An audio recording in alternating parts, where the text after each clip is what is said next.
Il existe d'étranges similitudes entre les deux crimes perpétrés à une semaine d'intervalle à Épinal. Les deux jeunes filles ont donc pu être assassinées par la même personne. Mais la police mène deux enquêtes séparées sur chacun des deux crimes. Le suspect numéro 1 a été libéré ce soir. Le rappel des faits, Catherine Baumel. Vendredi 7 octobre, le cadavre d'une jeune femme est découvert dans le canal d'alimentation d'une usine textile de Thaon-les-Vosges. La jeune femme, Marie-Christine Amet, 9 ans, avait disparu depuis 15 jours. L'autopsie révélera qu'elle a été étranglée, mais ne pourra pas déterminer si elle a subi ou non des violences sexuelles.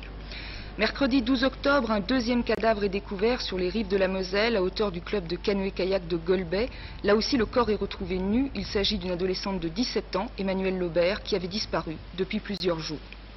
Entre ces deux crimes, beaucoup de similitudes troublantes. Les deux jeunes filles ont disparu à 2 semaines d'intervalle, un samedi soir, à la foire attractive d'Épinal, installée comme chaque automne au Champ de Mars de la ville. Elles ont emprunté le même chemin pour rentrer chez elles. Elles ont toutes deux été retrouvées nues et vraisemblablement étranglées. De là à penser que ces deux crimes sont le fait d'une seule et même personne, il n'y a qu'un pas à franchir. C'est déjà largement fait à Épinal, où se profile désormais l'ombre menaçante d'un maniaque du samedi soir. Mais la police reste beaucoup plus prudente. Pour l'instant, les deux enquêtes sont séparées. La première a été confiée à la gendarmerie d'Épinal, la seconde au SRPJ de Nancy.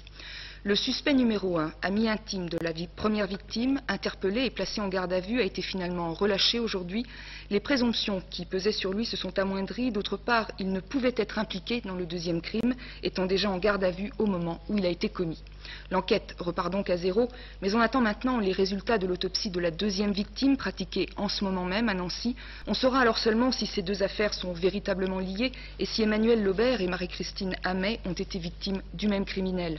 Cela semble probable, mais le SRPJ et le parquet attendent de pouvoir comparer les résultats des deux autopsies avant de se lancer à la recherche d'un seul et unique agresseur.